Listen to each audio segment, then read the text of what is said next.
Bonjour, je suis Anna Mouglalis. Vous écoutez 355, le podcast de Chanel. Dans la suite de Chanel au Majestic, ce soir, tout est très beau. Tout est feutré. En face de moi, la Grande Bleue, la mer Méditerranée, en cinémascope. Mais il y a une folle effervescence en bas. Nous sommes au Festival de Cannes, le plus prestigieux festival du cinéma au monde. En bas sur la croisette, c'est la frénésie de 18h. L'embouteillage vers la montée des marches.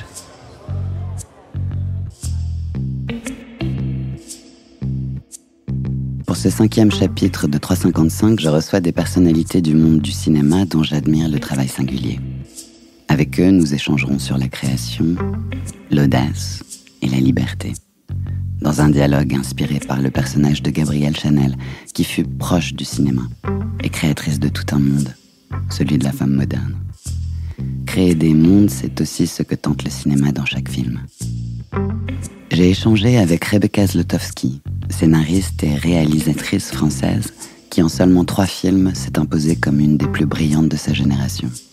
Son premier long métrage, Belle Épine, était présent à Cannes en 2010 dans le cadre de la Semaine de la Critique. Ces films ont réuni des acteurs et actrices de talent comme Léa Seydoux, Nathalie Portman, Lily Rose Depp ou Tahar Rahim. Est-ce que ça tourne là? Ça tourne, hein? Voilà, je demandais, parce que c'est magnifique ce que tu viens de me dire. J'ai laissé... Bonjour Rebecca. Bonjour Anna. J'ai laissé tomber ma cigarette électronique en croisant Kristen Stewart et tu t'es allumé une vraie cigarette. Écoute, elle te donne envie d'aller tout de suite dans le vif du sujet, oui.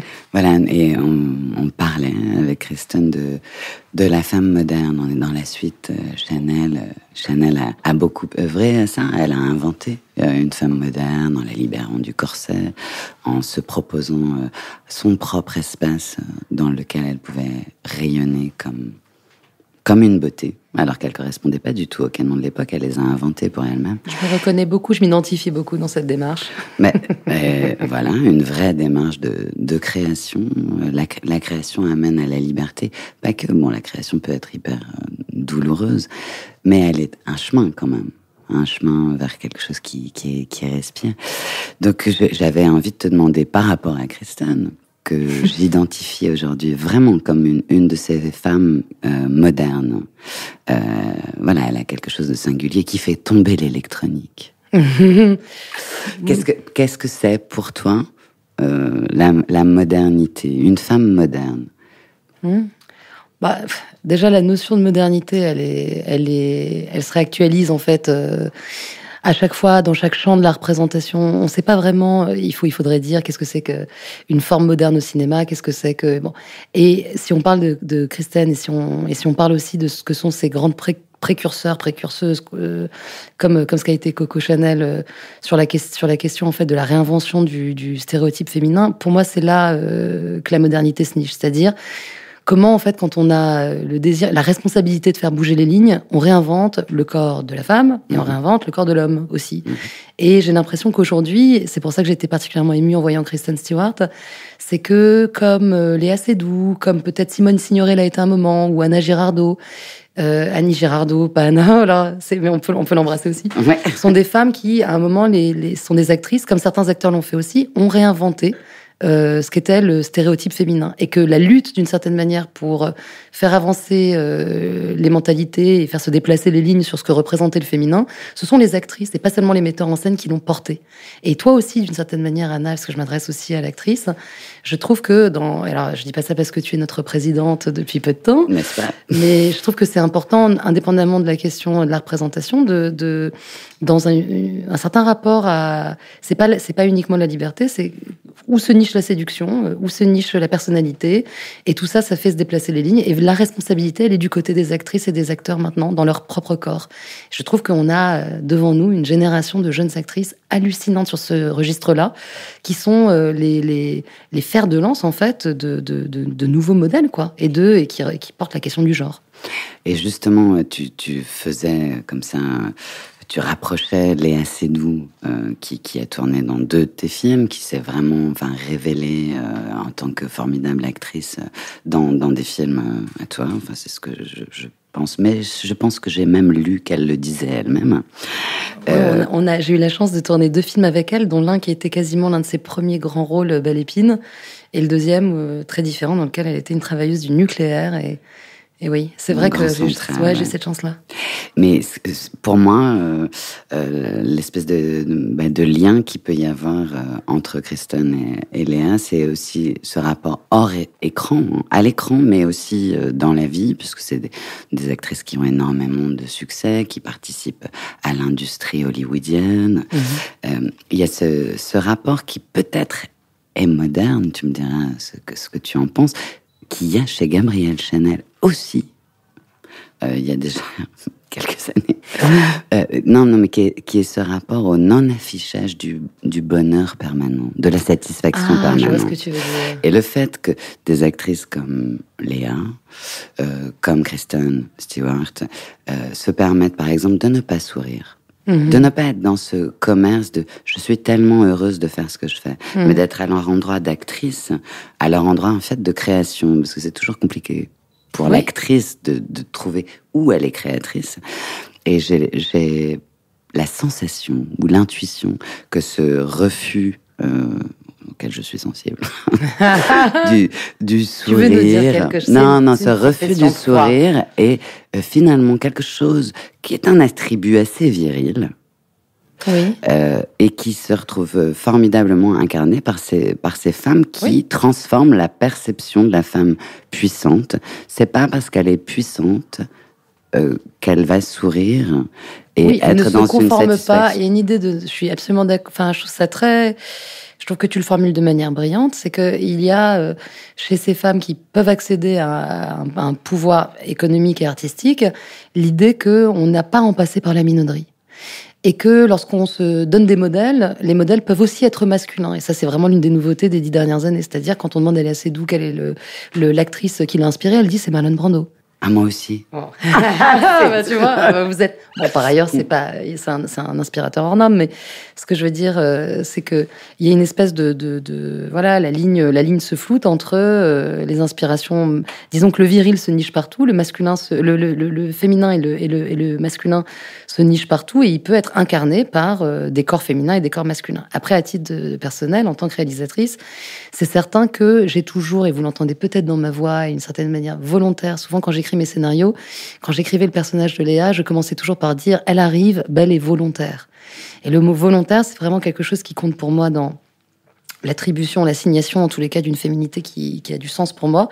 C'est-à-dire, elle n'en passe pas par le désir absolu de séduire. C'est peut-être ce que tu racontes. Je te tutoie, pardon, parce qu'on se connaît, qu'on s'aime depuis longtemps. Avec elle, moi aussi, je te tutoie. Et c'est de ne pas forcément en passer par le plaisir d'un homme à nous regarder, le plaisir d'un homme à nous observer comme une fleur, ou là on peut avoir des hommages quand on est une jeune femme ou une femme qui serait d'ordre végétal. Et en vérité, je pense que quand tu dis elle ne sourit pas, c'est aussi une manière de dire notre métier est sérieux.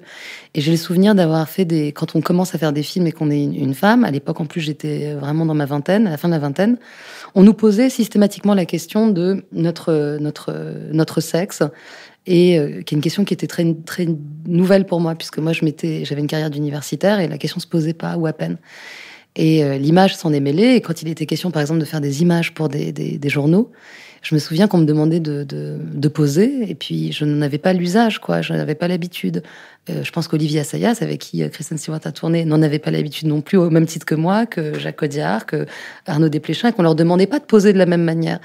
Et je me souviendrai toute ma vie d'un jour où on a fait une série photo, c'était aux États-Unis, c'était pendant les rencontres d'Unifrance à New York.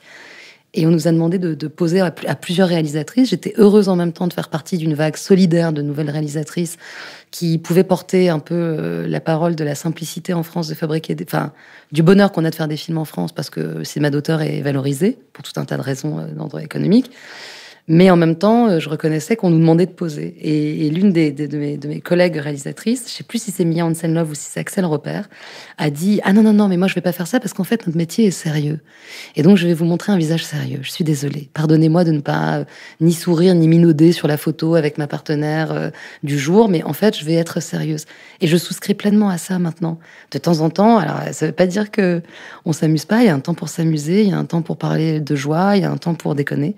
Mais le travail qu'on fait, oui, que ce soit le travail de Léa et de Kristen, elles peuvent avoir la même assise que Marlon Brando ou que Bob De Niro quand il arrive à une interview. Et ça, c'est du pouvoir. Et puis de ne pas, par exemple, de participer au métier de l'image sans forcément en jouir. Dans quel sens tu veux dire ça ? Par exemple, ne pas aimer être photographié. Toi, tu aimes être photographié ?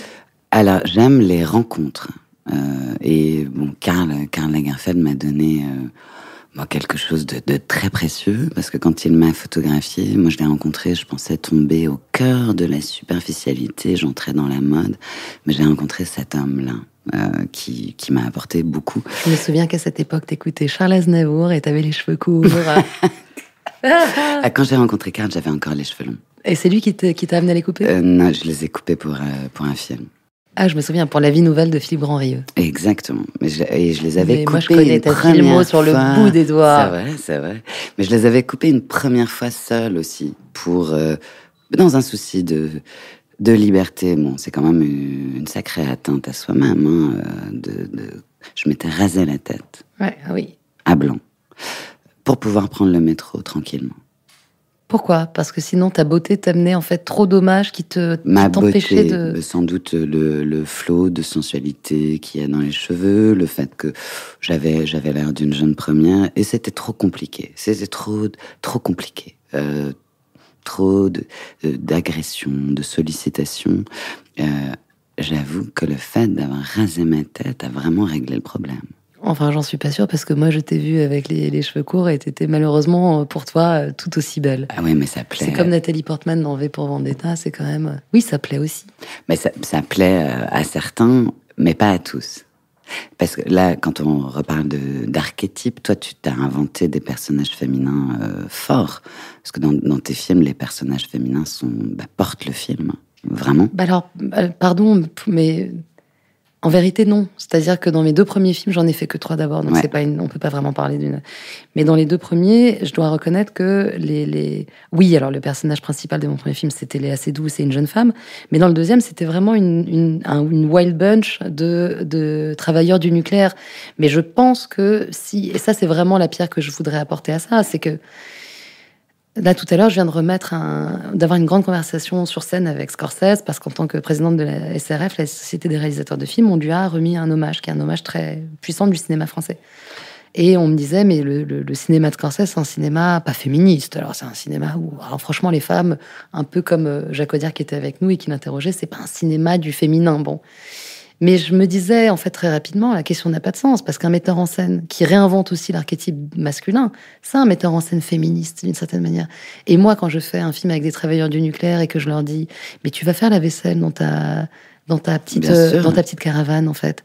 C'est une certaine manière, en fait, de prendre la responsabilité des réalisateurs qu'on est pour dire le féminin n'est pas où vous le pensez et le masculin n'est pas où vous le pensez. Et ça va sur les deux. Et le personnage qui me plaise le plus, c'est quasiment les hommes. Ça va pas l'un sans l'autre. Non. Non, mais c'est encore difficile à comprendre parce que de temps en temps, on voit des recuts, des bouts à bout en fait d'images de films réalisés par des femmes, et on a tendance à ne montrer que des visages féminins. Moi, je revendique la possibilité en tant que femme cinéaste d'avoir autant de responsabilités politiques dans ma manière de filmer les femmes que dans ma manière de filmer les hommes. Et pareil chez les metteurs en scène que j'admire. Quand on voit le travail de Alain Guiraudy, Alain Guiraudy, c'est un réalisateur celui qui a réalisé L'inconnu du lac, Rester vertical. Ouais. Voilà quelqu'un qui, dans un autre registre, qui n'est pas uniquement du côté du masculin-féminin, mais aussi sur la fluidité de genre et sur la sexualité, le queer, l'homosexualité, a réussi à imposer aussi des modèles nouveaux. Et ces modèles, en fait, c'est une œuvre. Mais de toute façon, chez les créateurs, oui, effectivement, il a une façon de réinventer la figure du policier qui m'enchante. Mais c'est vrai qu'il est bien ce personnage. Et qui est extrêmement, finalement, réaliste, parce qu'on vit avec le cinéma. Et le cinéma, certaines fois, crée des archétypes. Par exemple, le policier viril, Bien ce sûr. que Jane Campion fait magnifiquement. Dans Top of the Lake. Alors, je suis encore plus sensible à la façon qu'elle a d'inventer l'homme qui n'existe pas dans toute sa virilité, dans In son the Cut. thriller. In the Cut, Marc Ruffalo. Extraordinaire. Et Marc Ruffalo qui se prête à ça, Non, mais il est avec vraiment- génie, Ouais. c'est extraordinaire. Donc, non, mais je venais pas t'interroger sur une dissociation entre masculin et féminin du tout. Juste sur, voilà, la façon dont, avec son empreinte, par exemple, je ne fais aucun procès aux metteurs en scène ou aux romanciers qui, en tant qu'être, vont écrire de là où ils sont s'ils s'identifient en tant qu'être masculin. Ils le font pas tous. Et ils vont, voilà, avoir des personnages principaux dans lesquels ils vont pouvoir se projeter. Certains vont se projeter dans des personnages de femmes. C'est assez prodigieux. Dans la littérature, il y a des choses prodigieuses. Il fallait que t'entendes, il y avait Kate Tempest, qui est une artiste que je trouve, géniale, qui est une rappeuse anglaise, qui aussi écrit, qui est devenue écrivain depuis, je sais pas, 5-6 ans, et qui racontait qu'elle avait écrit son tout dernier roman d'abord en pensant à un personnage masculin, et puis assez rapidement, elle s'est rendue compte qu'en fait, non, pourquoi est-ce que cet homme qui avait autant de swag, autant de conquêtes, n'était pas une femme lesbienne. Et en fait, elle racontait cette espèce de... Bon, c'était passionnant. C'est pareil dans Alien, le personnage de Sigourney était au départ un homme. Mais disons que pour revenir à... Parce que là, tu vois, on est entouré de... Je peux pas m'empêcher de voir, et on a des mannequins qui portent des créations spectaculaires. Je crois qu'il y a quelques... Il y a quelques liens invisibles entre le métier de metteur en scène au cinéma et le métier de couturier, qui serait effectivement de tailler des habits qui vont rêver, fantasmer des personnages qui sont les personnages de notre futur. Alors, est-ce que c'est ça que tu appelles modernité, tu vois, dans ta première question ? J'allais vers là. Effectivement, la mode descend dans la rue. La mode crée du réel. Elle bouleverse la morphologie des villes et des gens. Je me souviendrai toute ma vie quand j'ai habité à Lyon.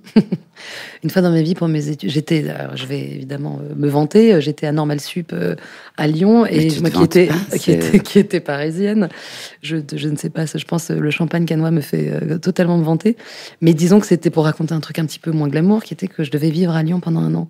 Et c'était à l'époque où, vu mon grand âge, les marques, les grandes enseignes, comment dire, de vulgarisation de la mode, étaient pas arrivées dans les villes de province.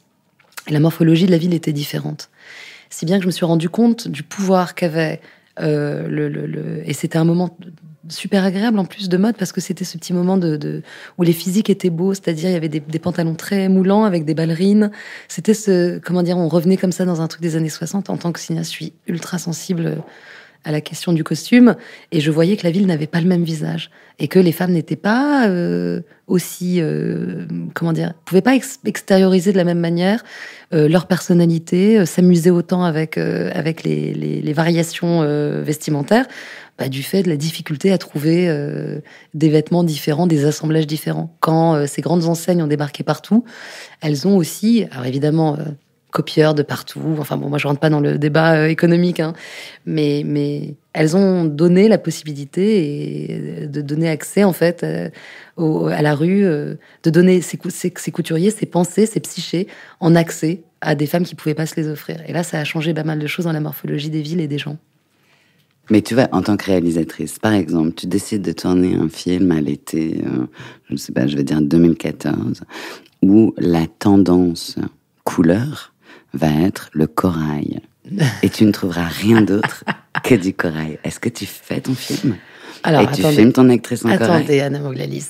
Il faut savoir que quand on est obsessionnel, comme moi je peux l'être, la question du costume, c'est un rapport à la sémantique. C'est-à-dire, qu'est-ce que c'est que le signe qu'on associe au personnage ? Donc, c'est un vrai travail qui est un travail d'écriture. Et les chefs costumières avec qui j'ai eu l'honneur et le plaisir de travailler, dont Anaïs Roman, d'ailleurs, avec qui j'ai fait Planétarium, qui est une immense chef costumière, qui a fait aussi Saint-Laurent avec Bonello. Voilà, ce sont des gens qui viennent principalement d'ailleurs du théâtre, hein, souvent. Ce sont des endroits dans lesquels il y a les moyens sont moins grands que les idées. et qui réfléchit, pense la question du costume en fonction du sens du personnage dans le scénario, de son évolution.